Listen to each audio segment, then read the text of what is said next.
September 1066. The last great Viking army was destroyed in a single afternoon. Of the 300 ships that crossed the North Sea, 24 were enough to carry the survivors home.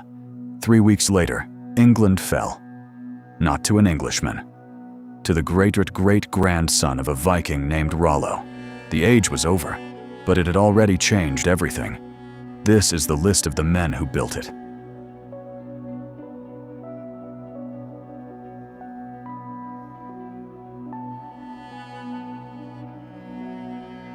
Every man who ran had a chance. Gunnar knew that. He chose the farm instead. His enemies did not kill him. His wife did. Not with a weapon, but with silence and an old memory of a slap. Iceland has been asking why ever since. The saga gives no answer. That is why it has survived.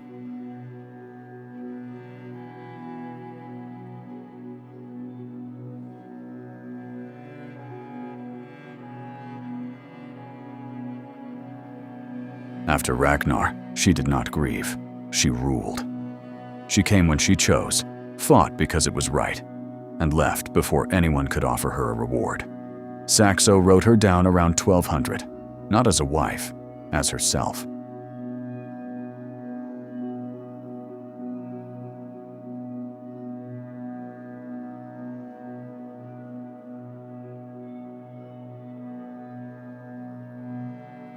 Most people in the 11th century never left their village. Gudrid crossed an ocean. The child's name was Snorri. He would become the ancestor of bishops, but first he was a baby, at the edge of a world that had no name yet. She outlived the adventure, built a church, became a nun, but never stopped being the woman who had stood in America.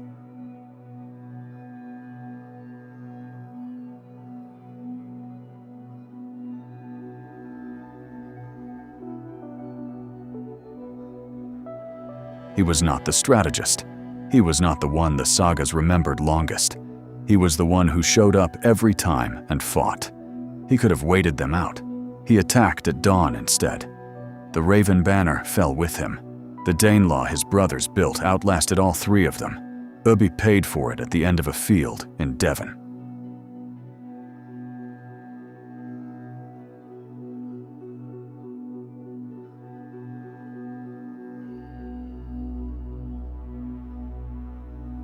Harald Fairhair built Norway. His son nearly destroyed the family from within before Norway had finished being built. He held York twice. Twice the Northumbrians threw him out. The third time, they ambushed him instead. His wife Gunhild was, by most accounts, the sharper of the two. She survived him. The nickname did not require her input.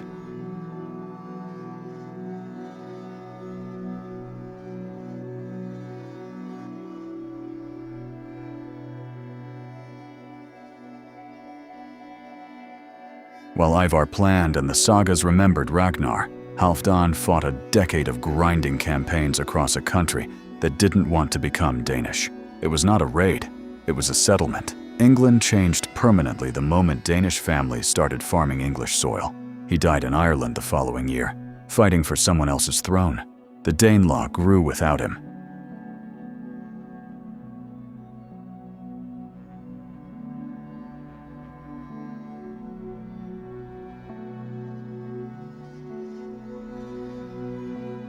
He converted Norway the same way he had raided England, with force and without apology. He returned from exile knowing the odds. That decision, and not the conversion, is what made him a saint. The young Harald Hardrada fought alongside him that day, was wounded and fled. We will meet him again before this list is done.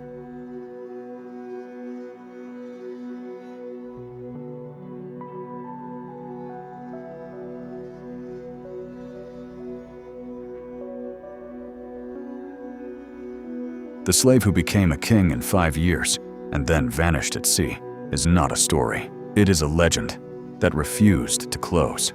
His body was never recovered. The stories began within weeks. Some said Syria, some said a monastery on a Greek island. Nobody ever closed the door. He converted 4 countries in 5 years. The method was rarely gentle. The result outlasted him by a millennium.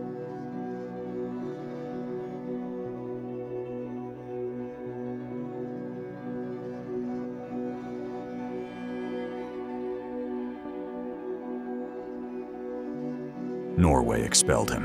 Iceland expelled him. He found a continent. He named it Greenland to sell it. 14 ships of families crossed an open ocean on the strength of that one deliberate word. He never reached America himself. His son did. His exile built the bridge that made it possible.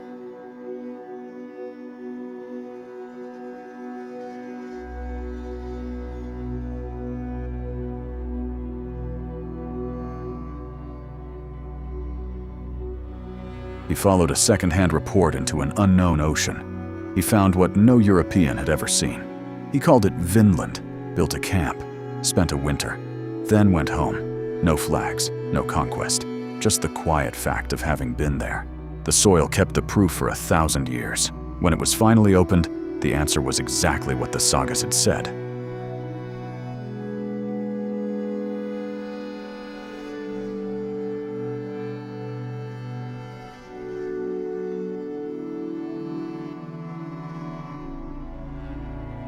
No Norse fleet had gone through Gibraltar before.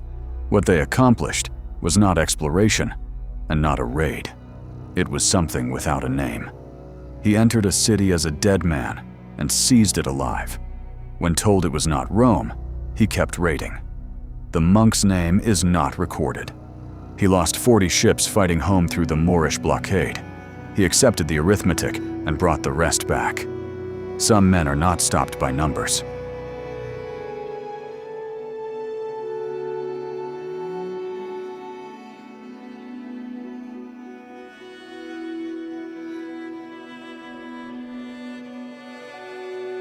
He was the most dangerous man in England the winter he drove Alfred into the marshes. 6 months later, he was standing in a church. Alfred stood as his godfather, the man who had hunted him through the Somerset marshes, now praying over him. History is rarely this precise without meaning to be. He ruled East Anglia for 12 more years, quietly and well. The conqueror who became a governor and stayed one until he died.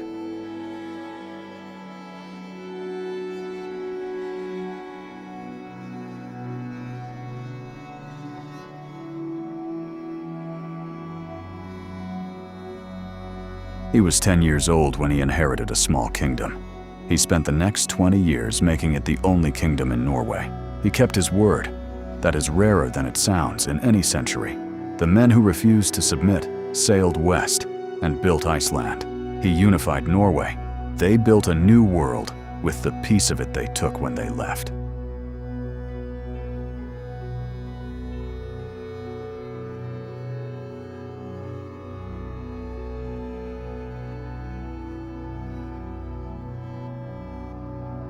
He spent 20 years extracting silver from England. Then, England made the mistake of killing his sister. Ethelred fled to Normandy. England fell without a siege. Swine had broken it so many times before, it was already broken when he finally came to take it. His son needed 5 more years to make it hold. The door Sweyn forced open never closed again.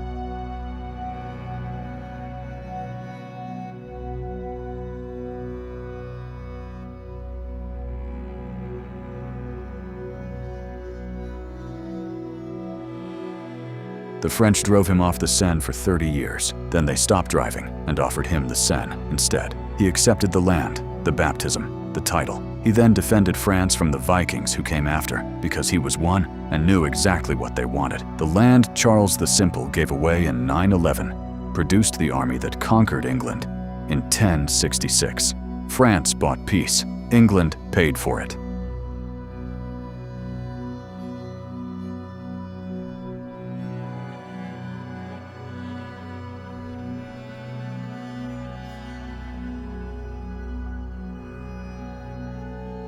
He ruled 3 kingdoms, reformed English law, and was received by the Pope as a peer of the Holy Roman Emperor. He was also a Viking. It was not humility performed for God. It was a lesson delivered to his court on a beach, where the limits of human authority could not be argued with. He died at 40. His empire dissolved within a decade. The law he wrote for England outlasted the empire by centuries.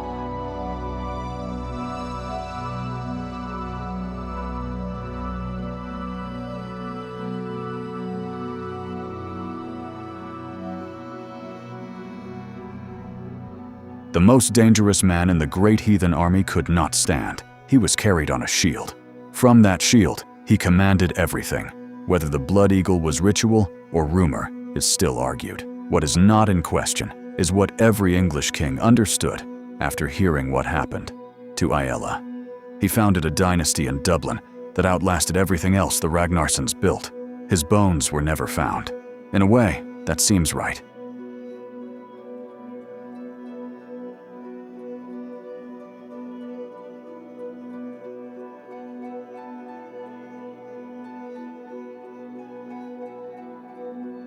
He killed his first man at 7 and composed his first major poem before he was 20. The same hands did both and saw no contradiction. Eric Bloodaxe listened to the poem at dawn and let him walk out of York alive. The poem still exists, so does the record of that decision. Paget's disease thickens bone and rewires pain into rage.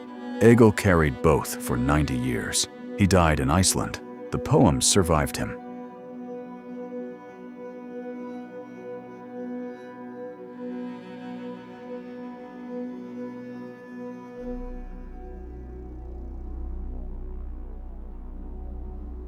He fled Norway at 15 and spent the next 15 years fighting across Byzantium, Sicily, and the Holy Land. He came back richer than most kings. He was killed at Stamford Bridge by an arrow in his throat. The sagas say he fought without armor and in a rage. Neither detail is difficult to believe. He did not conquer England, but his invasion exhausted the army that defended it. 3 weeks later at Hastings, that exhaustion decided everything.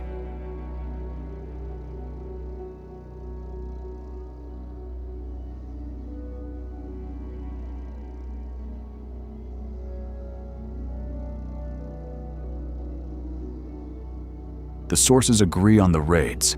They disagree on almost everything else. He may have been one man. He may have been the name given to a century of Norse violence. The last words the sagas give him were a summons. His sons heard it. 5 years later, the great heathen army landed in East Anglia. His sons built the Danelaw. His name built the myth that justified it. In the end, the name may have mattered more than the man.